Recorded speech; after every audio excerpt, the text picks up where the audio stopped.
Et puis, les députés sont désormais aguerris pour l'examen et le vote du projet de loi de finances gestion 2025.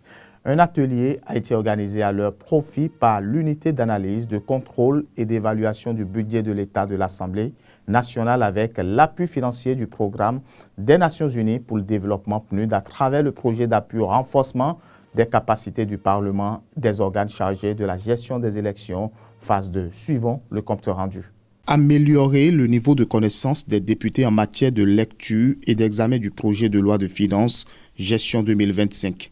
C'est la quintessence de cet atelier présidé par Gérard Benouchi. Cet atelier vise à renforcer les capacités des députés pour une meilleure compréhension des documents de programmation budgétaire pluriannuelle, accroître les connaissances des députés en finances publiques et surtout les questions relatives au financement des secteurs sociaux, attirer l'attention des députés sur les enjeux économiques et sociaux politiques contenus dans le projet de loi de finances gestion 2025. Au menu de cet atelier, les élus du peuple ont eu droit à 8 communications. Les communications sont portées, entre autres, sur les thèmes suivants: analyse et appréciation du point d'exécution du budget gestion 2024, cadrage macroéconomique et orientation du projet de loi finances gestion 2025, analyse et appréciation des prévisions budgétaires contenues dans le projet de loi de finances gestion 2025, analyse des prévisions des dépenses de projet de loi de finances gestion 2025 dans l'optique de la budgétisation sensible au genre. Des communications enrichissantes qui ont suscité tout de même quelques inquiétudes et attentes de la part des députés. C'est un grand effort que nous saluons parce que ce n'est pas facile.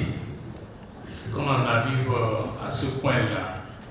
Mais ce qui est un peu regrettable, c'est que ce communicateur, comme les autres d'ailleurs, sont restés comme si nous étions tous des spécialistes. Parce que les deux focus qui ont été mis en évidence, à savoir la satisfaction des besoins spécifiques, et des exemples concrets n'ont pas été suffisamment mis en relief pour permettre aux députés de comprendre ce qui a été fait.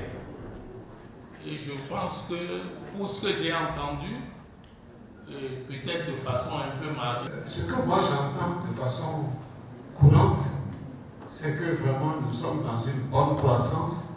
C'est vrai qu'on n'aura pas atteint les 10%, mais c'est bon, on est à 6, on est à 7, on est à 8, etc.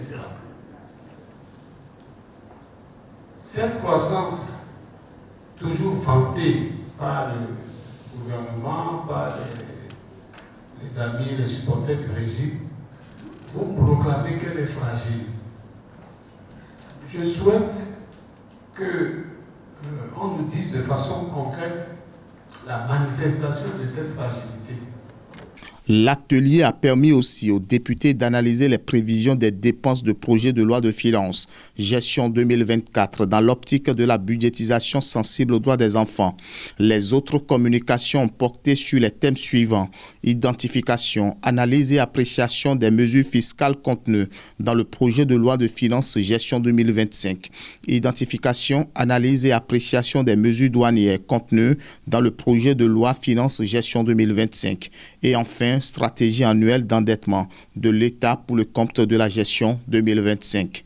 Faut-il le rappeler, le projet de budget 2025 soumis au Parlement s'établit à 3 000 551 millions, donc en hausse de 11% par rapport à 2024.